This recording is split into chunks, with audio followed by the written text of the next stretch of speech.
যে স্ক্রিনে যে মাকে দেখতে পাচ্ছেন উনি একজন কিন্তু চা বিক্রেতা। এখানে তিনি চা বিক্রি করেন। ওনার কিছু জীবনের গল্প তুলে ধরবেন, আজকে আমরা শুনবো অবশ্যই। কাকি বলেন। নমস্কার। নমস্কার। যখন করোনা যখন আইলো, আচ্ছা, সেখন আমার কোনো কিছু করে 1 মাস বন্ধ দিল। দোকান বন্ধ দেওয়ার পর চৌকিদার এসে বললো যে দোকান বন্ধ করো, সব জায়গায় দোকান বন্ধ, তাহলে অসুবিধা হতে পারে। আচ্ছা আচ্ছা। এখন আমি কইলাম, এখন আমার স্বামীর আবার ভয় বেশি, তা আমি কইছে যে না, তাহলে দোকান বন্ধ দেই। তা আমার এখন 6টা পোষ্য, আমি আর কোনো ভাবে চালাতে পারি না। সেখন আমার কি করব, এখন নানান চিন্তার ভয়। এখন আমার স্বামী যা ছেলে যা বললো যে বাবা 10টা টাকা দে। বাবা কয়, বেটা সঙ্গে কয় যে আমি কোথা থেকে দিব, আমি খাবার জোগাবো না, কোথা থেকে দিব। সেখন বেটারা কোনো পথ করতে পারে না, স্বামীও পথ করতে পারে না। সেখন দিশে না পারে 1 মাস পর আমি দোকান সেখন খুললাম, যে যা একদিন তো আমার মৃত্যু আছে। আমি সেই সমাজে আমি দোকান খুলবো, তাহলে তো আমি কষ্ট পাচ্ছি, আমার তো স্বামীও কষ্ট পাচ্ছে, ছাল পাল নিয়ে নাতিপুতি নিয়ে আমি খুব কষ্ট পাচ্ছি। আমি পথ করতে পারছি না। পথ যখন করতে না পারলাম, আমি আমার স্বামী বাড়িতে থাকলো, সেখন আমি নিজেই দোকান খুললাম। আর লোকে বললাম যে আপনারা একজন করে খাবেন, একজন করে বাহিরে চলে যাবেন, যোগাযোগ করবার পারবেন না, তাহলে গ্যামজাম হতে পারে। আমি মেয়ে মানুষ। সেখন স্বামী কইছে তুমি করো গা দোকান, আমি দোকান করবই। সেখন কইছে দেখো মিয়া মানুষ, আমি কাছে কি করবো, তাহলে আমার পেট করতে পারছে না। তা আমি 10-এর কাছে আমি হাত না বাড়ায় আমি নিজেই দোকান খুলে আমি চলাফেরা করেছি। গাইস, দেখলেন একজন মেয়ে মানুষ, তার কতটা সাধনা, কতটা তার ত্যাগ। তিনি নিজেই কিন্তু এইভাবে দোকানটা চালিয়ে আসছেন।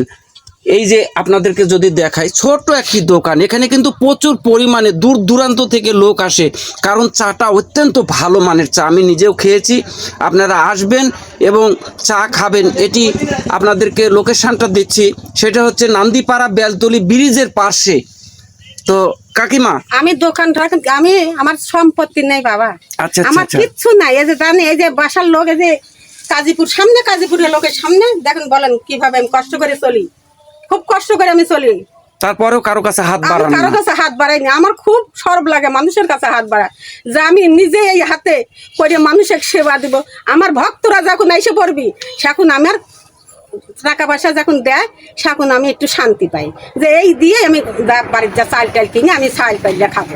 এইভাবে করে আমি পথ চিন্তা করি। তো এই সংসার থেকে আপনার দিন পথ আল্লাহ দিলে পারা যায়? এইভাবেই করি আমি, এইভাবে সামান্য একটু কিয়া হইলো এইভাবে চলে, কিন্তু আমি এইভাবে কষ্ট করে চলি, চাল পাইলে কষ্ট করে চলি। গাইস, আপনাদের উদ্দেশ্যে বলবো, আমার স্বামী প্রতিবন্ধী, দেখেন কিভাবে দোকান চালাতে পারে না। আমার স্বামী শ্বাসকষ্ট, সবাই জানে। আর যখন আমি লজ্জা শরম ত্যাগ করে আইসে আমি দোকান চালাই। আমি কাকাকে একটু দেখাচ্ছি। এই যে কাকা একজন দুর্বল মানুষ, তিনি কিন্তু ঠিকমতো চলাফেরা করতে পারে না, তিনি শ্বাসকষ্ট। তো যা হোক, কাকি যে উদ্যোগটা নিয়েছে, আপনারা সবাই যদি এই ধরনের উদ্যোগ নিয়ে থাকেন, তাহলে কিন্তু সংসারটা সচ্ছলে চলবে।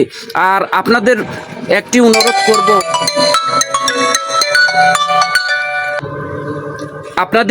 অনুরোধ করব, সেটা হচ্ছে অবশ্যই আপনারা চা তো খেতেই হয়, তো যদি একটু এখানে এসে চাটা খান, কাকি সংসারটাও ভালো চলে এবং আমার মনে হয় আড্ডাটাও ভালো হয়।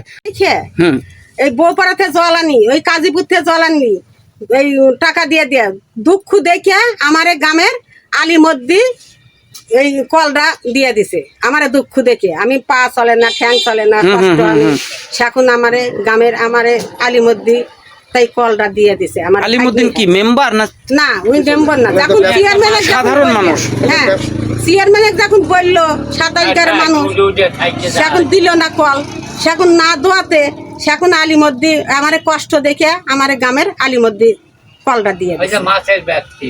গাইস, দেখুন এখনো ভালো মানুষ কিন্তু অবশ্যই আছে। আলিমুদ্দিন একজন সাংসারিক মানুষ, সে কোনো ক্ষমতায় নেই, সে কোনো সরকারি কাজে নিয়োজিত নেই, একজন ব্যবসায়িক মানুষ। সে কিন্তু একজন ব্যবসায়িক হয়ে একটা টিউবওয়েল দিয়েছে। তো যদি এই কাকির মুখের দিকে তাকিয়ে আপনারা আরও কিছু তাকে সহযোগিতা করতে চান, তাহলে অবশ্যই করতে পারেন।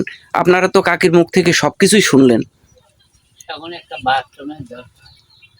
একজন এক কাকার মুখ থেকে আমরা এইমাত্র শুনলাম এখানে একটি বাথরুমের দরকার অবশ্যই, কারণ এখানে প্রচুর মানুষ যেহেতু চা খেতে আসে দূর দূরান্ত থেকে, সেহেতু এখানে একটি বাথরুমের দরকার। তো যদি কোনো ভাই অথবা বোন কাকিকে সহযোগিতা করার জন্য একটি বাথরুমের ব্যবস্থা করে দেন, অবশ্যই কাকিরা কিন্তু অনেক উপকৃত হবে। তাই দয়া করে ওনাদেরকে একটি বাথরুমের ব্যবস্থা করে দিবেন আপনারা। এই ভিডিওটি যারা দেখবেন এবং যাদের কাছে পৌঁছাবে অবশ্যই একটি বাথরুমের ব্যবস্থা করে দিবেন। তো যা হোক, কাকির কষ্টগুলো আমরা শুনলাম, শেয়ার করলাম। আমি আর ভিডিও বড় করব না, আজকের মতো ভিডিও থেকে বিদায় নিচ্ছি আমি আনোয়ার। পরবর্তীতে আরও কোনো ভিডিও নিয়ে আপনাদের সামনে উপস্থিত হব, ততক্ষণ আমার সাথে থাকবেন। আল্লাহ হাফেজ।